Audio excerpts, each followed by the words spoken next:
যেই প্রেমিকাকে দেখে আমার যুবকেরা রাতের রাত নাই দিনের দিন নাই কত সাধনা লাইলাতুল ফেব্রুয়ারিতে জেগে রাত জেগে ইবাদত করে।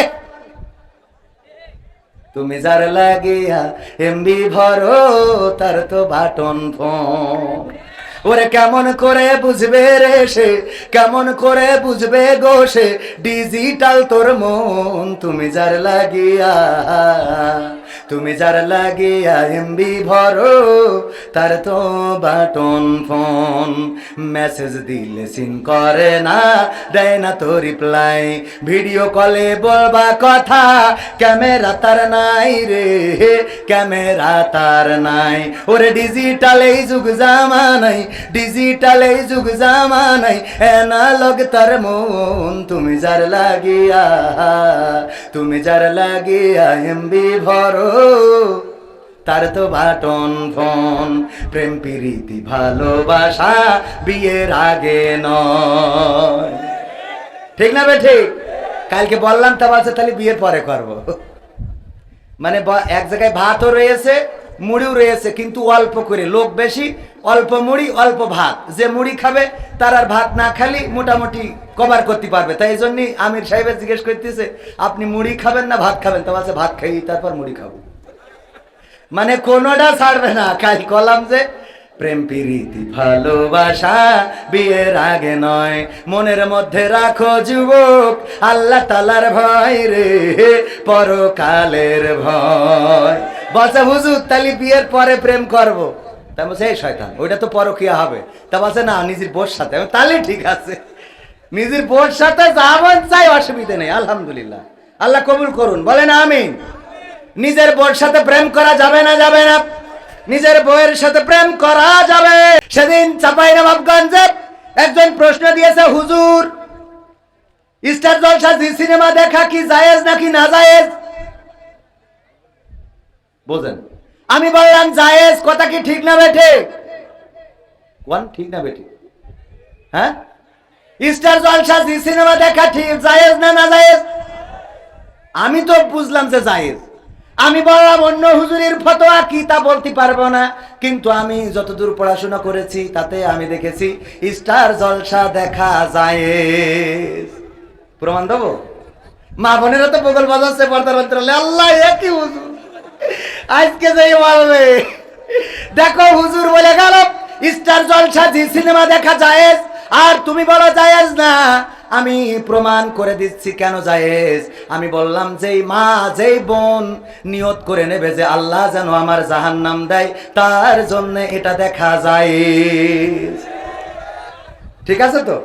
যদি জাহান্নামের নিয়ত থাকে তাইলে আপনার জন্য জায়েজ। সুবহানাল্লাহ। ও নাউজুবিল্লাহ। সব জায়গায় কোন জায়গায় কি বলতে হয় উল্টে পাল্টে যাচ্ছে। আমি যে আয়াতে কারিমা তেলাওয়াত করেছি প্রথমে, মনে আছে না নাই?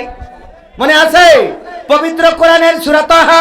আজকে আমাদের বক্তা একজন ছিলেন জনাব তোহা, ডক্টর তোহা বিন জহুরুল ইসলাম।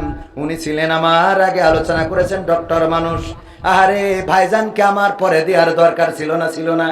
যারা বড় বড় ডিগ্রিধারী তাদের আমার পরে দিবেন, আর আমার দিবেন আগে সন্ধ্যাবেলা মাগরিবের সময়, যাতে ওয়াজ করি যে বাড়ি ঘুমাতে পারি। ঠিক আছে তো?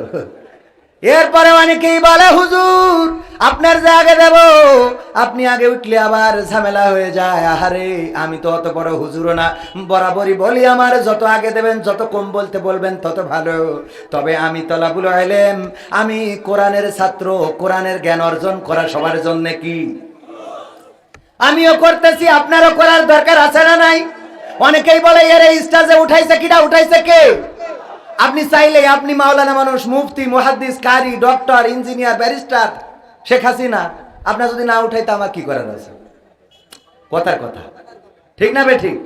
এখন কি শেখ হাসিনার স্টেজে উঠতে দেবেন আপনারা? এখানে যদি এসে বলে যে 2 মিনিট টস করবো, হ্যাঁ জুতোর বাড়ি। আহারে এই যে এই কথা। যাই হোক, ওগো আমার ভাইয়েরা, পবিত্র কোরআনের সূরা তাহার 55 নম্বর আয়াত, এটা কবরস্থানে পড়া হয় না? হয় না? কি পড়ি সবাই পড়েন? মিনহা খলাকনাকুম ওয়া ফিহা নুঈদুকুম ওয়া মিনহা নুখরিজুকুম তারাতান উখরা। এটা আমরা কোথায় পড়ি? কবরে যখন কাউকে মাটি দিই তখন পড়ি, কিন্তু এই আয়াতটা আসলে কি কবরবাসীর জন্য এসেছে নাকি?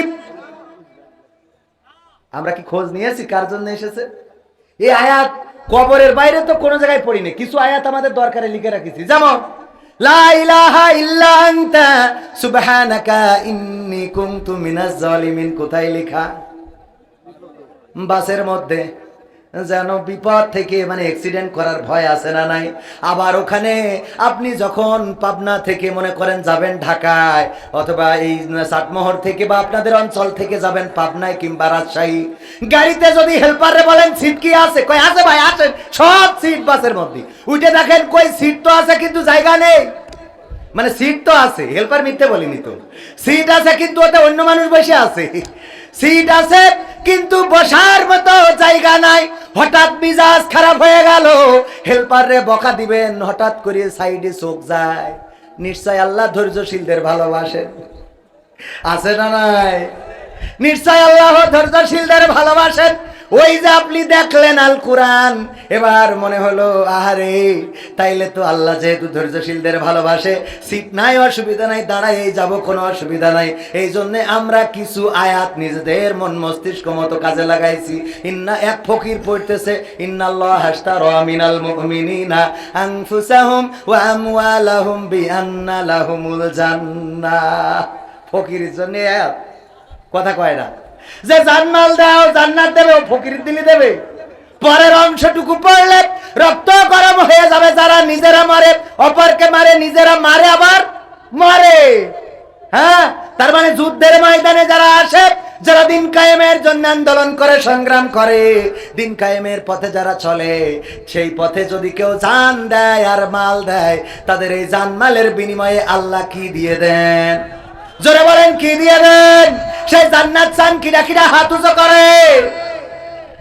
আমি হাত নামান, মানে হাত উঁচু করতে যাই মনে আছে জান্নাত নেবো না নেবো না, মানে বুঝতে পারিছেন মনে হয় যে টাকা চাবে মনে হয়। মানে মাহফিল শুনে শুনে কিছু সুরতাওরা বুঝে ফেলে যে হুজুর কোন দিকে যাচ্ছে, মানে হাত মনে করছে জান্নাত নীতি চালি তো টাকা দিতে পারে, আবার নামাচ্ছে যে কি করবো, জান্নাতে যাবো না জাহার নামে যাবো, অসুবিধা নেই। আর একটু বলবো ভাইয়ারা আমার, এই আয়াতটা আমরা পড়ি কবরে যে মিনহা খলাকনাকুম ওয়া ফিহা নুঈদুকুম ওয়া মিনহা নুখরিজুকুম তারাতান উখরা, অথচ এটা গোরস্থানের জন্য আয়াতটা নাজিল হয় নাই। এই আয়াতটা নাজিল হয়েছে, এই আয়াতটা আল্লাহ রাব্বুল আলামিন দিয়েছিলেন প্রথমে মুসা আলাইহিস সালামের কাছে। সবাই জোরে জোরে বলেন সুবহানাল্লাহ। কেন দিয়েছিলেন? মুসাকে বললেন যাও ফেরাউনের কাছে, ও তো বাউন্ডারি ক্রস করেছে, ও যদি এখনো ফিরে না আসে তাইলে আন্দোলন হবে, বৈষম্য বিরোধী আন্দোলন হবে, আর সেই আন্দোলনে তার পতন হয়ে যাবে, সুতরাং তার সাবধান করে দাও। মুসা বলল আমি কিভাবে সাবধান করব? বলল তুমি তারে যে আমার ব্যাপারে তারে সব বিস্তারিত জানাও, এরপরে যদি মানতে রাজি না হয়, আল্লাহ রাব্বুল আলামিন বললেন তখন তুমি ফিরাউনকে বলবা মিনহা খলাকনাকুম ওয়া ফিহা নুঈদুকুম ওয়া মিনহা নুখরিজুকুম তারাতান উখরা। ওগো ফিরাউন, কিসের অহংকার, কিসের বড়াই, কিসের লড়াই, কিসের পাওয়ার? এই পাওয়ার, এই ক্ষমতা সব কিছু চূর্ণ হয়ে যাবে। এই মাটি থেকে তোমাকে বানানো হয়েছে, আবার এই মাটির মধ্যে ঢুকানো হবে, আবার এই মাটি থেকে তোমাকে উঠানো হবে।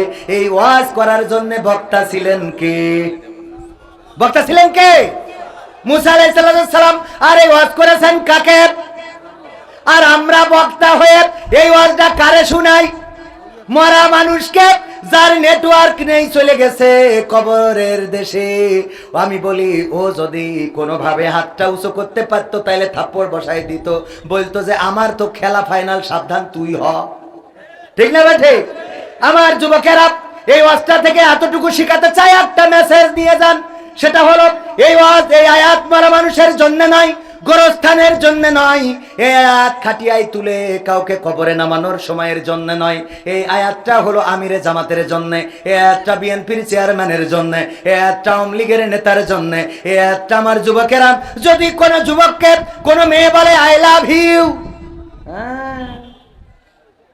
আরে খুশি কয় হুজুর এই জন্যই তো তাহাজ্জুদ পড়ি, লাইলাতুল কদরে কত করে চাইলাম, আল্লাহ দাও দাও, কথা কয় না। আমি তো বুঝি, আমি যুবক না এখনো, আমি তো ওদের হুজুর, ওদের কষ্টটা বুঝি, ওদের বিয়ে দেওয়া দরকার তাড়াতাড়ি। আজকের স্বেচ্ছাসেবকদের মধ্যে বলছে হুজুর একটু যুবকদের নিয়ে কথা বলবেন, দোয়া করবেন। আমি বললাম কিসের দোয়া? বিয়ের দোয়া। একজন বলছে যে না বিয়ের দোয়া না, একজন বলছে নিজেরটা হয়ে গেছে বুঝলে। এই যে ঘরের মধ্যে আজকের ঘটনা, বলছে নিজের হয়ে গেছে হুজুর উনি, আগে আর যাদের হয়নি তাদের, তো যাদের হয় নাই তাদের জন্য দোয়া করার দরকার আছে না নাই? আমি বলি অনেক বাবা বলে আমার ছেলে প্রতিষ্ঠিত হইলে তারপরে বিয়ে দেব। আমি বলি দাদার কাছে জিজ্ঞাসা করবা ওই বাবা বিয়ে করার সময় কয় নম্বর প্রতিষ্ঠিত ছিল, কারণ বাবার যখন ঝোঁক লেগেছে তখন বিয়ে করে এনেছে, আর এখন ছেলের বলে প্রতিষ্ঠিত হও তারপরে পাবা। পাকামো পাইছ, নিজেরটা তো ঠিক করে বুঝ মতো নিছিলে, কথা কয় না। এই জন্য যুবকদের তাড়াতাড়ি বিয়ে দেবেন, আর যুবকেরাও বেকার থাকা যাবে না। ওগো আমার যুবকেরা, অকর্মণ্যতায় লজ্জা, অকর্মা মানুষ যারা তাদের জন্য লজ্জা, অলস মানুষ যারা তাদের জন্য লজ্জা, যারা হাত পাতে তাদের জন্য লজ্জা, যারা ফুটানি করে তাদের জন্য লজ্জা। চুলের কাটিং এত কায়দা করে দেয় যে শয়তান উপরে বসে চিন্তা করে আমি জীবনে এই কাটিং কি করে আবিষ্কার করলো এরা, আমি তো কিছু করি নাই, এত সুন্দর কাটিং। মানে ওর কাছে সুন্দর, শয়তানের কাছে যেটা সুন্দর, বোঝেন, শয়তানের কাছে সুন্দর। সে কয় এত সুন্দর কাটিং কে আবিষ্কার করলো? ওরে তো জাহান্নামের সবচেয়ে বড় জায়গায় রাখতে হবে, ঠিক না বেঠে? আল্লাহ ওর বড় জায়গাটা তুমি দিও, এত সুন্দর কাটিং এর ব্যবস্থা করেছে।